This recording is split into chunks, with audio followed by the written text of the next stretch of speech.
radio scene.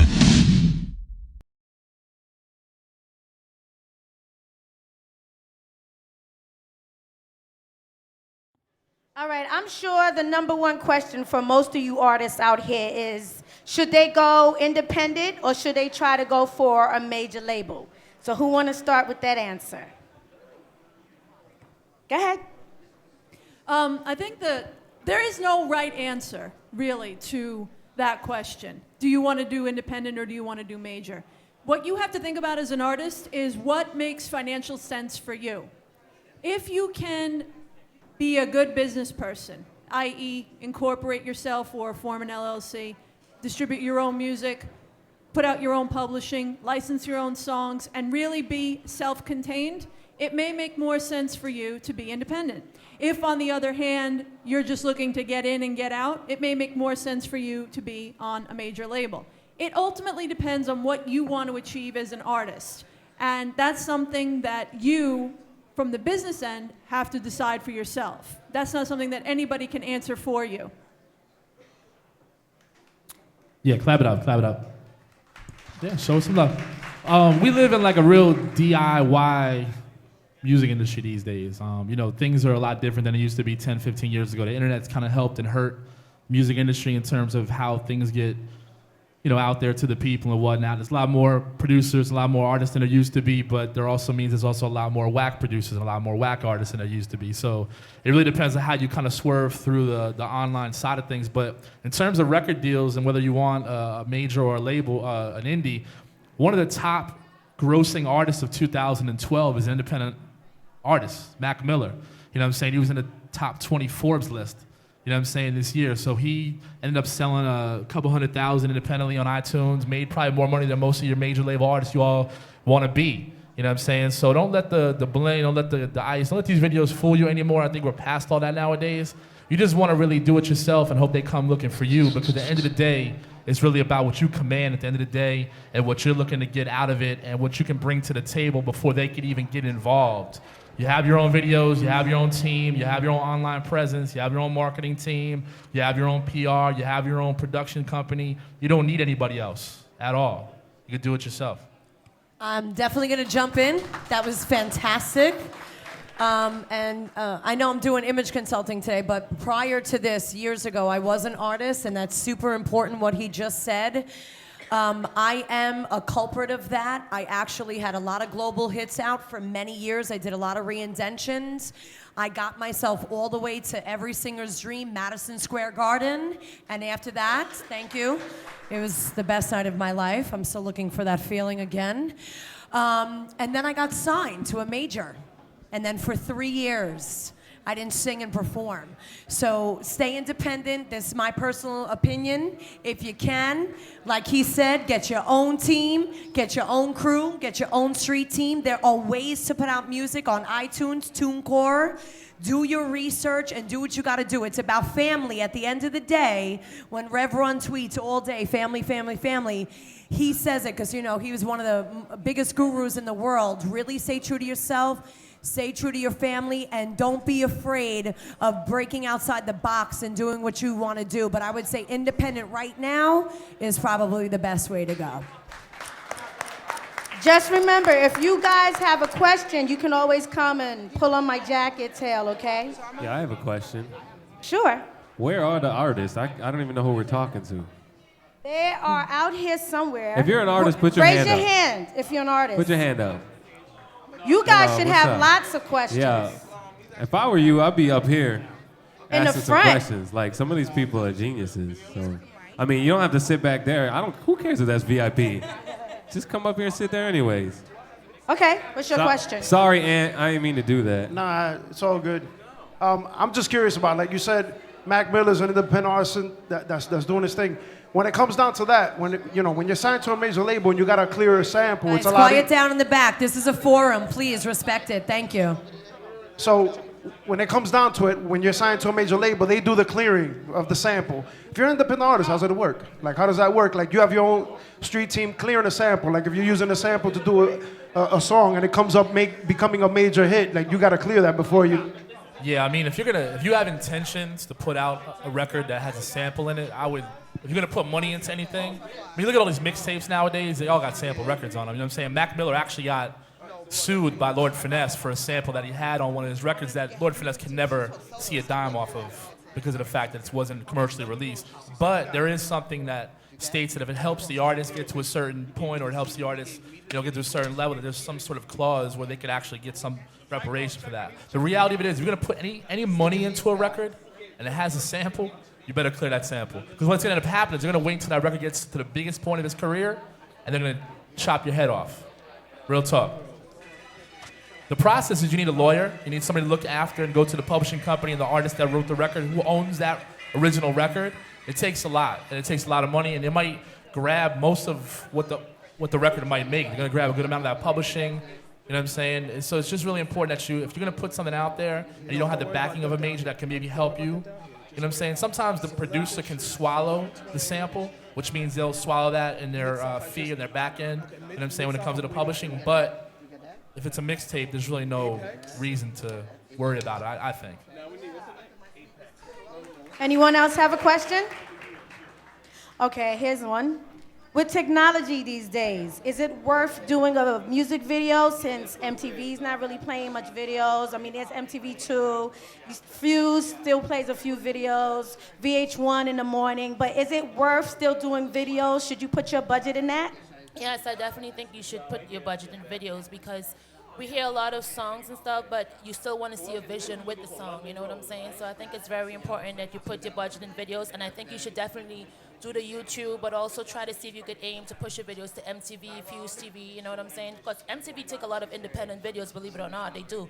Just a lot of artists probably don't know what is the best approaches to take to send it to MTV, but they do take independent videos. So I would definitely say yes, do videos. It's very important. A vision goes with that music. It's very, very important. Here's why you need to do videos. It's very simple. I know, you ready for this? I know there's artists out there who are looking for budgets from investors, and then they may come up to us afterwards, see if we want to sign them, blah, blah, blah, and so on and so forth. You have the ability to create a video and monetize it and make money off of it and put that back into yourself. It's called investing into your career.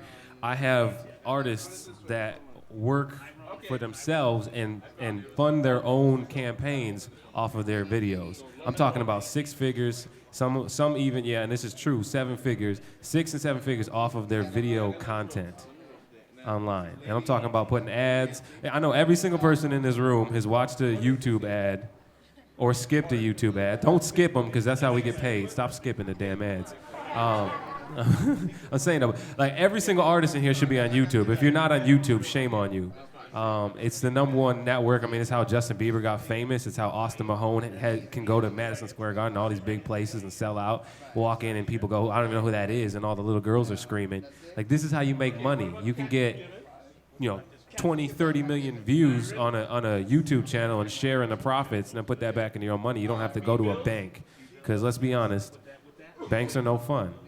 And let's be even more honest, record labels, ain't nobody heard this, but record labels are just banks. They're just banks that fund you. I mean, artist development is a dying thing, and we're trying to bring it back. But, do it yourself. This is content, create it. So make videos. That's it.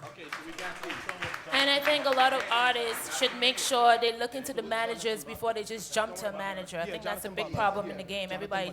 Somebody say, well, yeah, you got talent, let me be a manager, and every artist is like, okay, be my manager. Make sure and do your homework on the manager, because the manager is not always on point. Make sure to do your homework on them. Yeah, ultimately, to play off a little bit about what he said earlier about record labels being banks, you may be complaining about how much money you have to invest in yourself at this point, but the fact of the matter is that if a record label was to invest in you, thank you, you would have to pay that money back. So either way you look at it, you have to invest in money to make money. Period. And if you can invest money in weed, and if you can invest money in clothes, and if you can pop bottles in the club, and you can throw money at strippers, you can sure as hell take that same money, invest it wisely, and put it back in your career. And if you can't, you don't belong in the business. The end. So true. Yeah, that gets said a lot. I wish everybody would really listen to that one. So just on the other side thing, just getting back to the whole DIY thing, it's like, these days, how many of y'all got your own business? Who's like actually has a business, registered business? All right. Basically what he's saying is whose Twitter says CEO after it. At the end of the day, right? Exactly. The real side of things is if you have a business, you got to operate everything on your own. You almost kind of have to operate like a label on your own. So why not go get some film interns? Why not go to, some of these schools and look for these young cats that are trying to get out there, trying to get hungry. You know what I'm saying? Filming a video is not very expensive, believe it or not. You know what I'm saying? There's a lot of technology out there that will help you out. So just try to figure out how to do it on your own and have your own real budget. You know what I'm saying? Like, go into this knowing you're going to end up spending a lot of money with yourself. If you can't afford to do it right now, figure out a way to barter it. You know what I'm saying? When I first got into the game, I was real naive. I was throwing money around on what I thought was the right thing. But after a certain amount of times, when you build relationships, which I'm sure we're all going to talk about at some point today on the panel, when you build real relationships, certain things can happen without having to worry about pulling $1 out of your pocket. It's all love, you know what I'm saying? It's all real, it's all reality. What I would say on that is, with YouTube, of course, like on the media side, you always want to find the image that matches the voice or matches the song or whatever. But sometimes, I know there's a lot of MCs out here that they'll make a song that night and you want to get it out. You're just like, yo, this joint is so crazy. You don't got time to shoot a video. You know what I mean? So I'm a big fan of SoundCloud. I don't know how many of y'all use SoundCloud, but I'm a big fan of SoundCloud. If you can't get the video out the right way you want it and you want to get the song out, and the reason being is because the way that our back-end system works at Vibe Online, some of the other audio programs, they don't work well on mobile. So if I have my iPhone and someone sends me a SoundCloud file, I can actually play that before I even get to the office. So if I see something new, I can play it. Sometimes the YouTube joint, if it's not visual, if it's just a song, it's like whatever. And it, loading time is crazy. The other thing with SoundCloud is that people can comment across. You don't have to scroll to go down and see what people are saying about your track. It's already there while the track is moving. So I don't have to do a whole lot. I want to be, proactive and look at everything. But if it's easy enough for me to see comments that are coming across on SoundCloud without me having to move anything, it's even better. And I can embed it on our site with no problem. It can go on Tumblr with no problem. So you're able to do a lot more with that. So definitely open up one of those accounts. Hello, everybody. My name is The Original Warren G, old school hip hop, Bronx, New York, repping for the hood. I got two questions that really the artists need to understand. I want to post it to you guys here. One is, please stress the difference between an album and a mixtape, because some of these artists don't really understand what the difference is. And then two, what really is being part of a street team to put your music out there. Because a lot of artists, they want to go to the next level, but street team is important. So I want you to cover those two topics. Thank you. All right, so the first question is, what's the difference between a mixtape and the actual album? I'm gonna let someone else answer that, but I will say this about that. I don't know if you everyone here is pretty intelligent, and let's be honest, albums don't really sell unless you have a $400,000-$500,000 marketing budget. Mixtapes, most people give away, and they don't really sell that whole much. My thing is this: instead of putting out an album and wasting 6 months to create something that and if you're gonna do it for yourself, please. But if you're gonna do it to make money, think about what you're doing. Instead of taking 6 months, waiting, trying to do whatever you do and create an album or even a mixtape, why not create singles? Which is basically, yeah, go ahead, clap that up. Which is basically all anybody cares about anyways. And I hate saying it. It tastes terrible coming out of my mouth. But let's be real. Let's not just try and pretend this isn't the music business. This isn't the music friendship. This is the music business. Like, we're here to make money. So put out singles, make singles, focus on your single. When you put one out, let people know where they can come back to see it the next time. So if, for instance, you're on YouTube or SoundCloud or wherever, and you're on YouTube and you're like, oh, cool, I got 30,000 hits. Nobody cares. How many subscribers do you have? And why is that important? Let me tell you why it's important. If you put out a single online and nobody subscribes, how are they supposed to know to come back to hear the next one? You have to do programming. Programming is literally called programming because you program somebody, and I said it like 4 times there, to come back. You program them to know when your music is coming out. You don't watch a TV show. You don't sit around on your couch and go, oh, gee, I hope Grey's Anatomy comes on, right? Gee, and I said that because I'm married. Yep, see? You know, and you're like, you know, yeah, exactly, yeah, I watch it. Let's just be real. So you know exactly when it comes on, Thursday at 10 o'clock or some shit like that, right? So, yeah, exactly. See, she knows. So let's be real. People, your fan base needs to know that Thursday at 10 o'clock, you're gonna put out a single, and it's gonna be every Thursday at 10 o'clock. And you can do that. Why can you do that? Because you have Fruity Loops or Pro Tools or whatever on your home studio. You don't have to pay $10 million to come over hang out with us.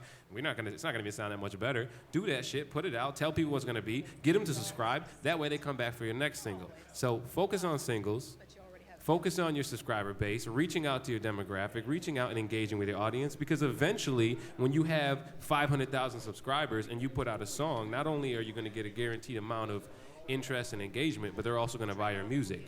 Are they gonna buy your album? I don't know. But depends how many good singles you have. Which, you know what, though? let me face it this way. If I put out one single and then a week later I put out another single and I put another single and you buy 2 out of 3 of those, I probably could still get you to buy the album. That's right. But you're not gonna buy a whole album for one single. Exactly. Amen. There you go. Yeah, you gotta realize too, man, like the mixtape game has changed so much over the course of the last 8 years.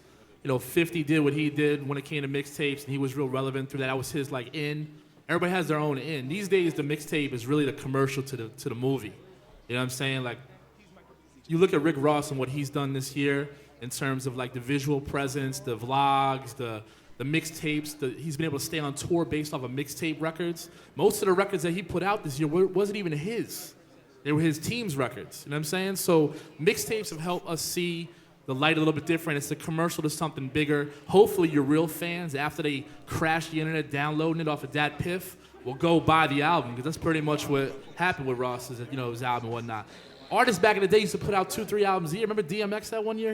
He sold like 5 million records in 1 year off of 2 albums. That day is gone. There's only a few artists that are selling like that. Taylor Swift is one of them right now. You know what I'm saying? You might see Eminem do it, you know what I'm saying? But it doesn't happen every day. So you have to put in that much extra work. Your quality has to be that much better. Your mixtape has to sound like an album.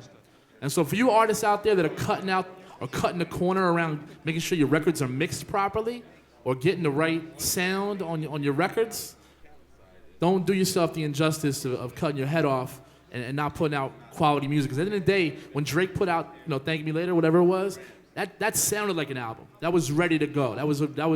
That made him live for a good 2 years, and he stayed on the road, and he got his deal, and he got people to come after him. So, and then people started comparing his album to the mixtape and said it wasn't as good as the mixtape. So you have to just put that quality into your work and make sure you really believe in it, and it's got to show from the day you start until the day you put it out, and your visuals got to be cohesive. The whole package, like Noah was saying, in terms of knowing when things are coming out, you got to have a cohesive online presence. And I think that's why we're kind of here, is talking about media. We're getting a little off the beaten path, but everything, I have to see it in 18 places to get a lasting impression. That's psychology. You know what I'm saying? Like, I got to see it on Vibe. I got to see it on VH1. I got to see it on iStandard. I got to see it on Hip Hop Stardom. I got to see it on Nah Right. I got to see it on Two Dope Boys. When I start seeing it more and more, then I start believing it. When I saw A$AP Rocky for the first time, I'm like, who the fuck is this?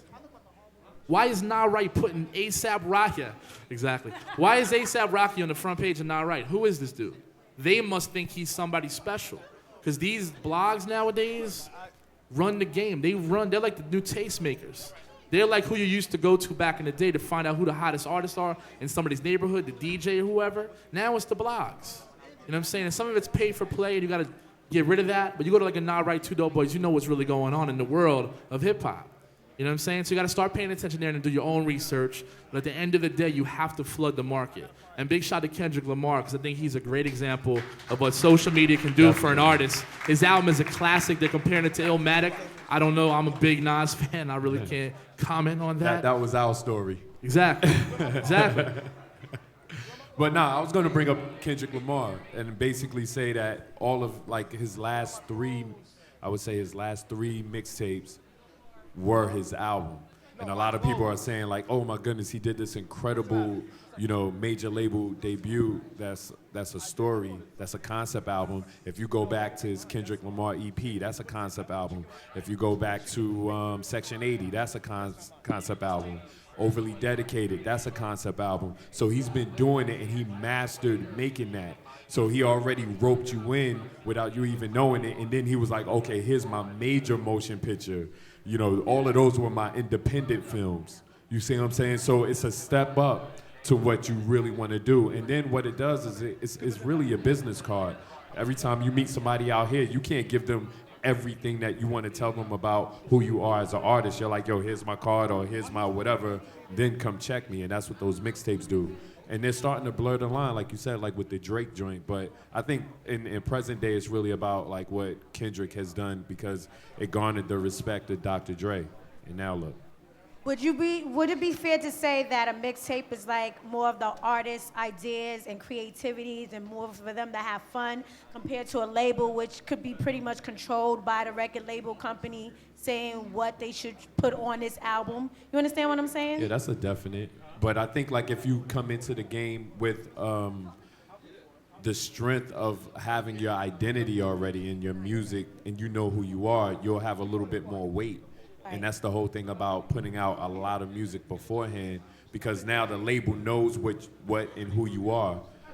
And I feel like Wiz Khalifa kind of had that situation, right, where, you know, all of his mixtapes were incredible, and then the major joint comes out, everybody was throwing their ideas around at the label, and then he was confused. Mm-hmm. So he got a real big hit, and then he was like, you know, I'm going back to my mixtape grind. And since then, the last couple have been dope, and I can't imagine his album not having that kind of feel. Right, right. And by the way, R&B singers are doing mixtapes too. It's not just rappers. So they following the rappers like, yo, this is how they do it. And a lot of times, people are doing mixtapes in between albums so that their name and their image is still out there.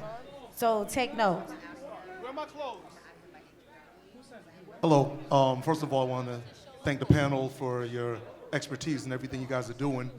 And being that we're talking about media, I was wondering if you wouldn't mind, and being as honest as possible, please talk to some of these artists about the importance of making radio-friendly songs. And it doesn't necessarily mean that you're selling out because you ain't talking about, you know, drugs and so on and so forth, but, you know, with SoundCloud and with, you know, getting played on the radio, if you're putting out songs that people really can't relate to or nobody can get behind, you're not going to sell whether you're independent or not.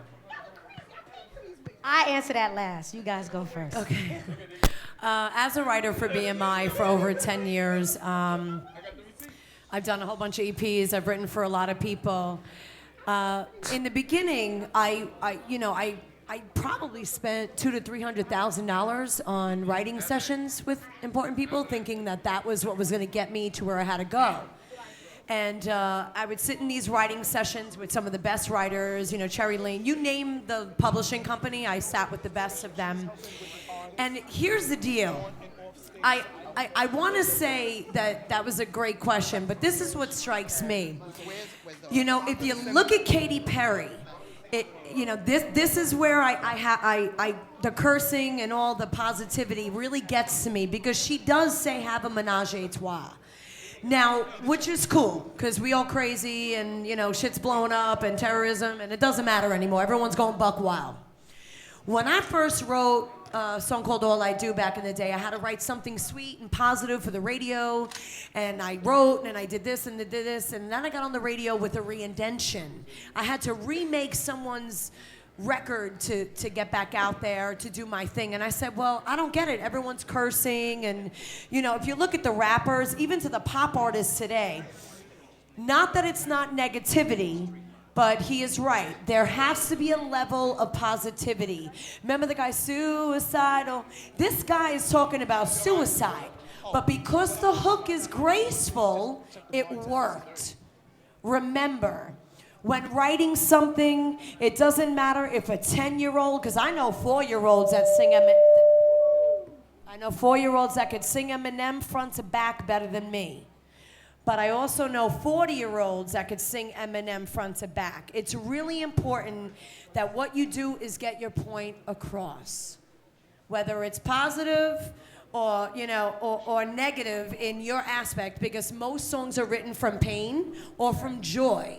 So you're right, it is important the image should direct your audience, but also remember, when you're writing these songs and you're an artist, cohesiveness, like he said, is really important. Remember when you're writing them, who are you talking to? Are you talking to the streets? Are you talking to the pop princesses? Are you talking to the housewives that sit home every day and watch YouTube when their children are sleeping? Who's your audience and who you're talking to? That's what's really important. Know your market. Who are you selling to? Who's gonna watch your YouTube video, like he said? And if you don't have budgets for this stuff, you could easily just type the words to your song, so when you're selling your record, they know the words. So content is key. Yeah, real quick too, just on the same note though, I think you should take it a step further. A lot of artists, when they try to send their music over to DJs, have to really understand the format of how to send a record over. You know what I'm saying? No, you need to send a clean version. You know what I'm saying? No to send the acapella, no to send the instrumental. All that stuff is important. You can't have a record with, you know, the F word thrown around 5 or 6 times in the chorus and thinking it's gonna get on radio and then get mad at some DJ because it's not going on the radio. Or the record not mixed properly and it sounds like you just made it in your bathroom. You know what I'm saying? So I think hip hop overall, I think one of our biggest issues is the level and the criteria when it comes to quality in general. Because like Dayton said, in terms of like doing something real quick and getting it out there, that's the environment we live in. That's why social media has helped and it's hurt a lot of people in the game. Because you can put out some whack shit in a minute and it infects thousands of people. But you could also put out something that's incredible and affect millions of people. So you have to know how to present yourself to the environment that you're in. And she was saying the whole thing about like knowing your demographic. Like if you're sending music to like an internet, you know, station and they can play anything, okay, that's cool. You know what I'm saying? But if you're sending something to Clear Channel and you have a relationship with somebody up there, you're not sending something that's not competitive with what's already being played. You got to be competitive. You know what I'm saying? You're not competing with each other. You're competing with everybody that's on the radio right now that's got great sounding music. So just know who you're up against when you try to get in the game, because it's not about crabs in the barrel, it's about shooting for the sky. You know what I'm saying? Now, since I'm from the radio aspect of things, there's a couple of things that you guys need to know. First of all, we have a program director and a music director. The program director is the boss. He's the person or she's the person that's in charge of making your record get played on the radio. That's number one. Number two, watch the wave of how music is going as well. You know what I'm saying? If it's a dancing era, you want to make a dance record. If it's all about ballads, make a ballad record. If it's all about the women, make a record for the females. You, like they said, think about your audience, think about who you're making a record for. And one thing that's very important that some of you artists don't know, how to pick a beat. And how to pick something that is you. There are a lot of producers out there that have some whack-ass beats that is not for you. Make sure you pick the right beat. And there's a lot of you that are very great freestyle artists, but don't know how to make a real record, okay? You can freestyle all day. Yes, you are talented, I get it. But you have to have a beginning, a middle, and an end with a hook. A nice hook, a catchy hook will get you. If the hook is simple and my mother can sing to it and my little son can sing to it, you got a hit. You're good, all right? And also, when you do get that hit, be friendly to your local DJs that's doing the local parties and doing the local clubs, and then go to all the clubs and be friendly with your DJs, because the streets is what makes you. Not radio. It's not like the time of the days of Frankie Crocker. If y'all know who Frankie Crocker is, God rest the dead. He used to play hits back in the days. It's not like that no more. It's like they said. All the social media helps the program directors decide, all right, let's try this. Let me hear this. All the DJs that will never die, shout out to the DJs. Because they know what hits are. And some of the DJs are producers, so y'all really need to be friendly with them. But Thank I have you. to make this really quick. Go ahead. Keep a tight circle and ask them to keep it real with you. I think that's very important because a lot of artists out there, people are gassing them. I don't know who's gassing them, but it's important to keep a tight circle and ask them to keep it real with you. Yes, you might have had this question, but how do you utilize if you have over 2 million views on YouTube and you're someone like myself that has vocal trained stars like certain people, Anthony Hamilton, Jodeci's. You have a repertoire of things and you write and things like. How would you utilize that to create a better business independently for yourself?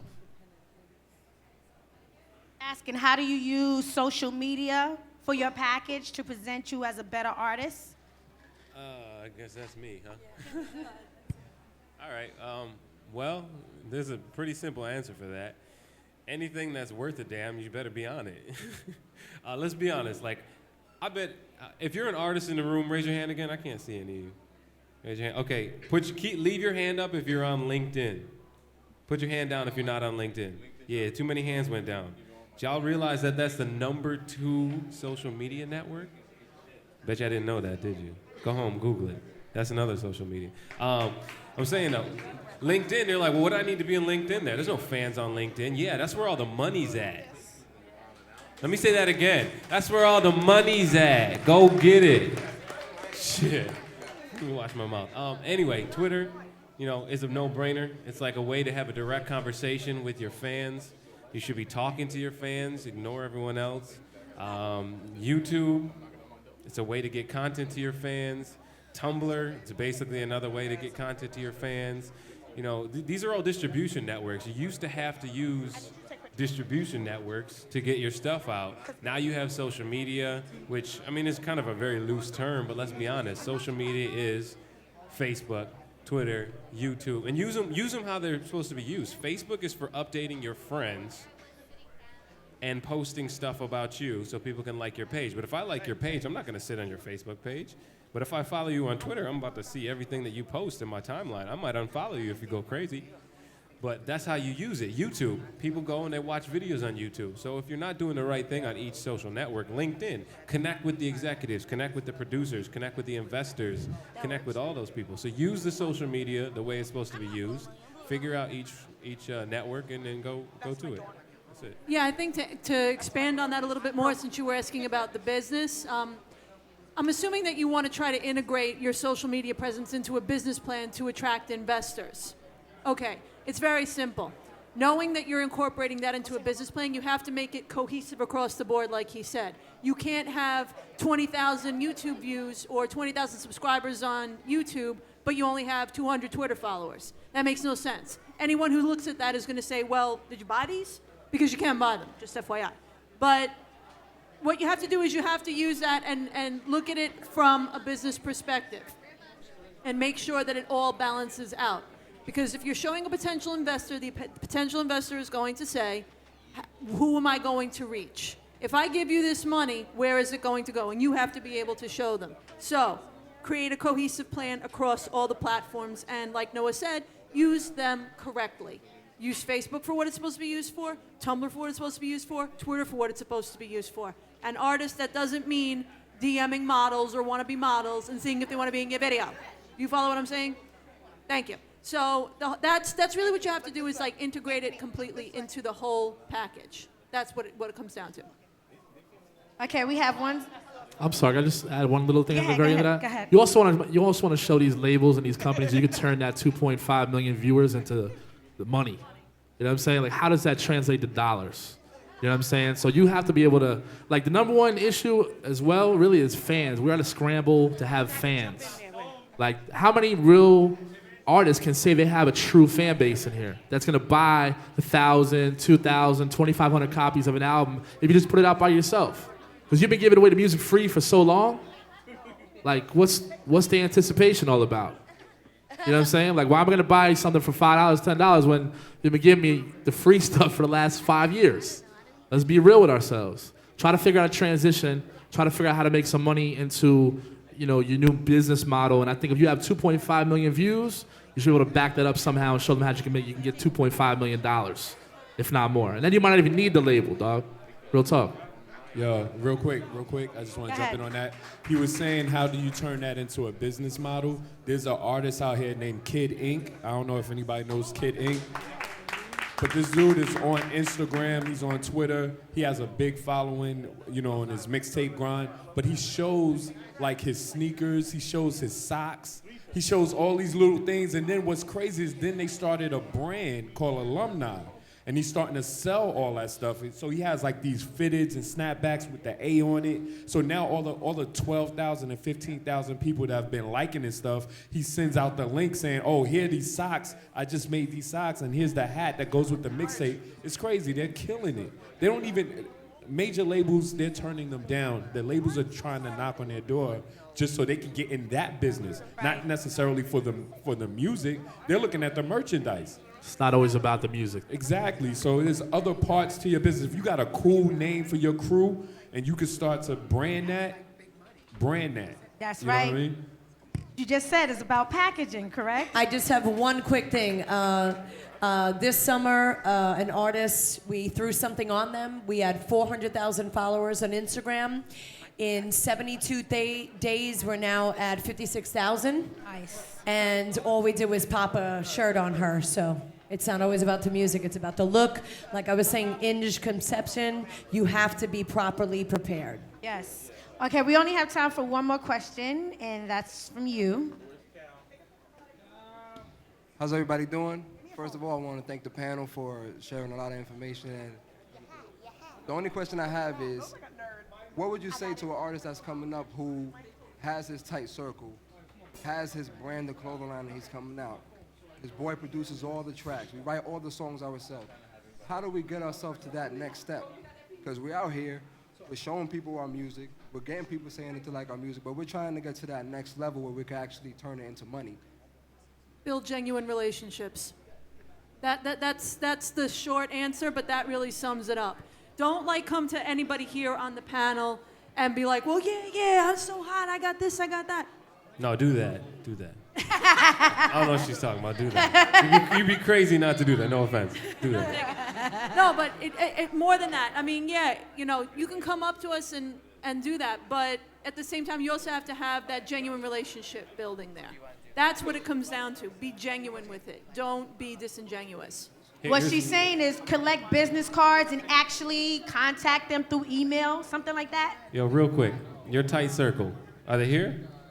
Where are they? Tell them to raise their hands. Where's your tight circle? All right. Do you have an album? Raise your hand again. Have you given him $10 for that album? Be honest. You gave him $10? I want you to give him $10 for the album right now. Then you're a tight circle. Then maybe somebody else will buy it. When you're people, when you're in the studio and you get done with that record and your dude goes, there you go. There your boy right there. puts that giving you the $10 money. down, then you know you're onto something. There you go. That's a tight circle.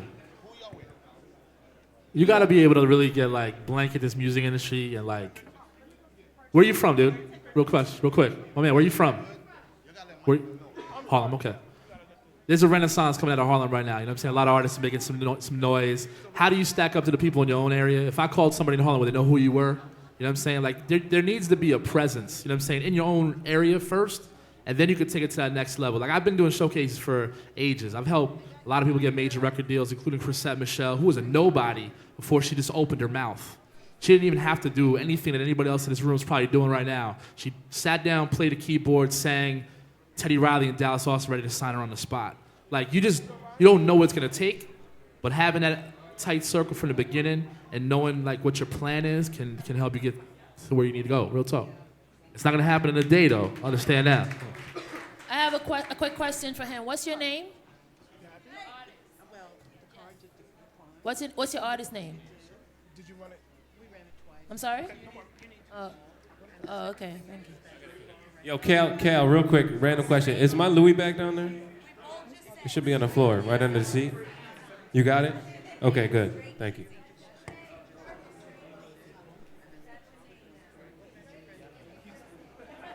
Yeah, how you doing? My name is John Jackson. And I have a R&B artist by the name of Just Patrick. Right now on his YouTube channel, he has 1.3 million views. And I want to know what's the best way that we could use that to our advantage to turn it over into dollars. 1.3 million views, surprisingly, and I'm sorry, but I'm being honest today.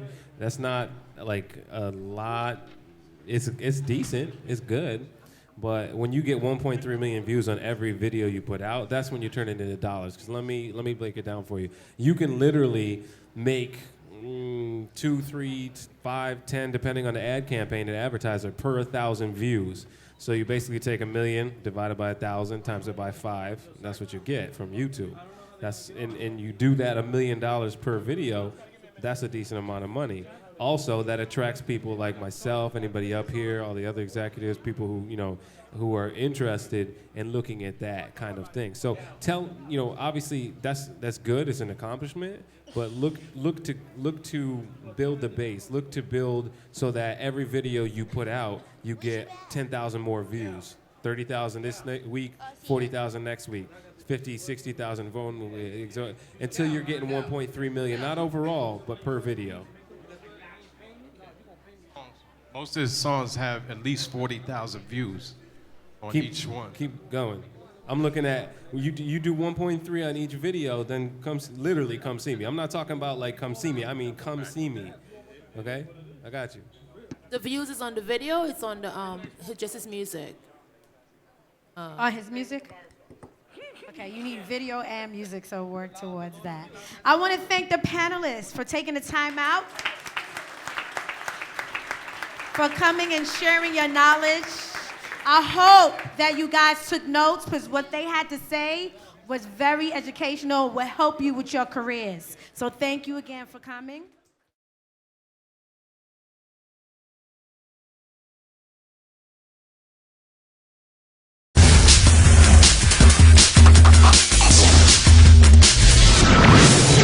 Radioscene.com. Radioscene.com.